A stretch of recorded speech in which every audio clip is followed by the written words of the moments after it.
I love. Uh, I, I always enjoy listening to this song, even though yeah, I don't entirely agree. I don't. Well, you can't ever entirely agree with anybody. That's the truth of the matter. Um, I'm gonna put pause this.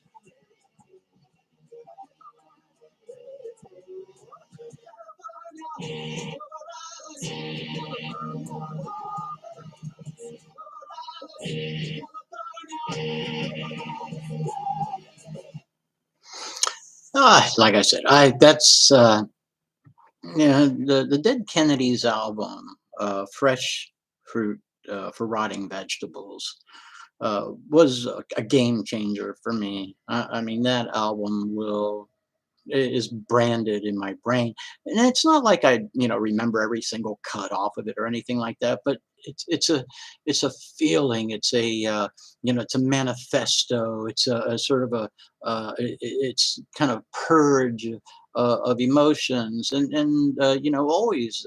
We always have to struggle to understand, what it is that we're dealing with, because we are also conditioned and self-conditioned. It's a really insidious reality that we have to deal with, just by and large. Um, but going on the topic of what I just wrote, which is cultural chaos, um, I think that is how we can easily define our current situation. And the culture actually starts to decline, and it looks like at the government level. That's where the advent, I guess, of the death of culture. Well, either the establishment of the culture, or the firm cultural establishment, or really the denial of the culture. It's one of the two. Really, the culture affirms itself and is able to affirm itself, or it denies it, or it's denied, and something else comes in to replace it. Now, what would that something else that comes in to replace it be? It would be monetary interests. Monetary interests actually change the culture, uh, because then all of a sudden, that is really, when you start to look at history, it's always about the power, uh, and the control over the resources. The flow of the resources, and even right now, that's what government is basically, in large part, determining how resources are allocated. And so but I'm getting off track a little bit, going back to the cultural chaos component. So um we don't know who we are anymore. That's why we argue all the time. We have too many different experiences, and we can't draw from all of us can't draw from the same experiences, so we're talking a different language, even though we're talking the same language. I can't emphasize this enough. So anything that we talk about that is good or bad, the abstracts, all of the abstracts, you have to keep reminding yourself that these abstracts are defined in our brain, that we don't carry around the absolute definition of abstracts in our brain, because there are no absolute definitions of abstract in large part. um, you can look at the definition, but that doesn't mean that it actually exists, that it is a concrete thing. It is something you can move towards. So you can always move towards the good, but of course you have to have some kind of definition of what good is. And typically, we do have an innate sense of what good is. A good is really anything that keeps us alive. That's the way I would perceive good. If it keeps you alive, it's good. If it kills you, it's bad. And very, very easy distinctions. But here's the thing, that we have to kind of uh, be able to distinguish, which things are more organic and which things are more artificial. And we engage on that level. If you tell me Happy Valentine's Day, I will say fuck you because I don't give a shit about Valentine's Day. There's nothing to celebrate. It is an imaginary date where all of a sudden millions and millions and millions of people do the same thing. And this is coordinated activity. There are entities that take advantage of this, seize it, and then sort of and ingrain it even further, so it's harder to get away from. We're actually, it's like the people are trying to make you feel guilty for not observing an artificial date that has no real meaning, or the meanings are variable and they're relative. They are relative based on the experiences. Say Happy Valentine's Day. Think about what that means. I mean, especially when we monetize it, when we give it value. What do millionaires do to celebrate Valentine's Day with their love, whatever that love may be? Let me bestow upon you a gift that is worth so much money to prove the size of my love. You know, uh, it's funny, but okay, going back to the cultural chaos. So that is what we are experiencing. We there is no the US culture is very strange, and there are many, many different sides to it. But really, if you look at it, and try to define, I mean, what you could almost say is the American culture, it is the one that basically serves a militaristic purpose.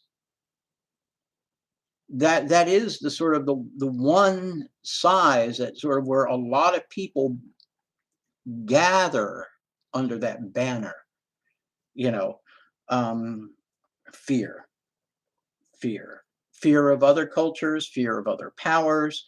It's just trying to basically capture the resources. Who has the resources, who controls the resources, how should the resources be controlled, you know, uh, but there is a lot of underlying greed, a lot of underlying sort of self-preservation at play. It is a sort of an every man for himself type of situation, and for whatever reason, it's just we can't get it into our brains that the best way to survive is not to be selfish, not to covet, bullshit. I mean, yes, luxuries are enticing. They are. They look nice. They feel good. I can't deny that they but there's also a certain element of luxury that makes me feel incredibly uncomfortable. And it's my favorite saying that an ounce of gold is a pound of death. So when we pursue luxury, when we pursue the things that are sort of only satisfying to ourselves, I'm not saying we shouldn't pursue some of those things. I mean, it's important for us to feel good, but it shouldn't be our exclusive domain. It shouldn't be what's the main driver. What I mean, survival has been a main driver for me, but I have not always been willing to play the game to survive. I did play the game and it almost killed me. And there are people who play the game and it doesn't almost kill them. So Am I resentful towards the game because it also almost killed me? Yeah, I don't know. I mean, it was still an experience. No matter what, no matter what, I'm going to have an experience. I'm going to have to deal with my shit, and either I'm protected and I work in friendly confines, where I'm not exposed to anything, or I actually expose myself to everything, which is what I'm kind of doing. And I don't have a problem with it. I don't have a problem negotiating it, dealing with it, feeling good about it, because one of the things that I found out is taking care of myself is sort of the key. And, I had to use medical science to kind of get me going.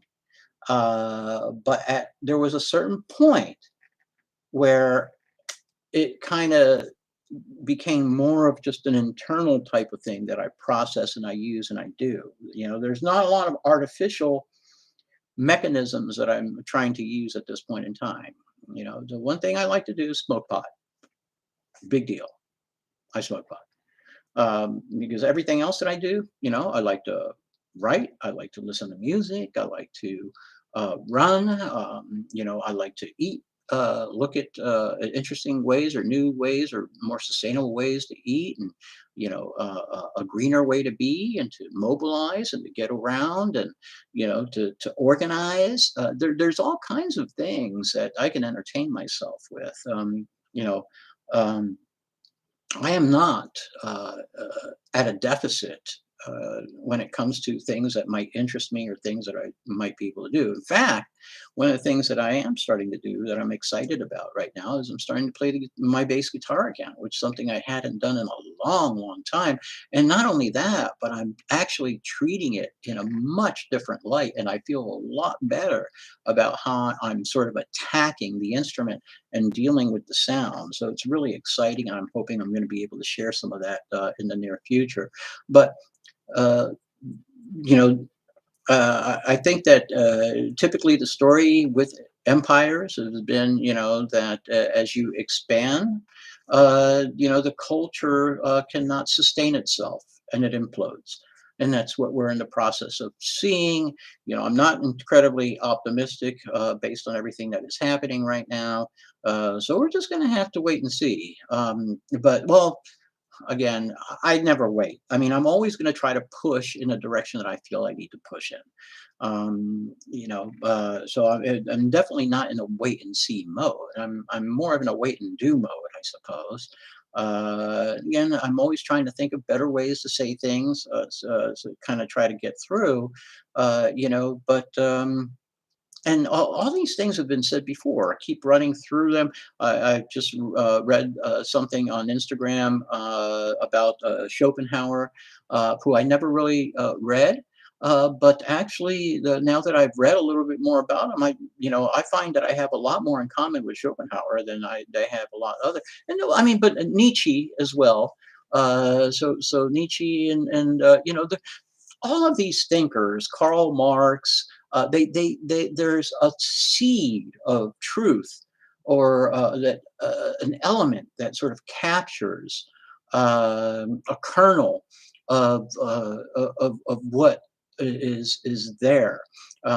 It's again, it is very hard to express. It's very hard to actually have the person sort of see the things in the similar light, because you'll have objections and you'll hear things that doesn't sound right to you and everything, and that's very may be the case because, again, because of the experiences that have basically formed you.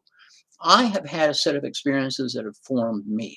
I've had an incredible set of experiences. I've traveled all over the country. I have done presentations. I have worked in the white collar world. I have worked in the blue collar world. I have sort of just kind of been in the entertainment world just a little bit. Social media. I've kind of jumped into the internet. The typical sort of this standard prototypical family lifestyle that I'm not no longer in. I have tasted and sampled a lot of different sort of cultural realities. And when you do that, it opens your eyes to an essence, and it's interesting. I'll stop there.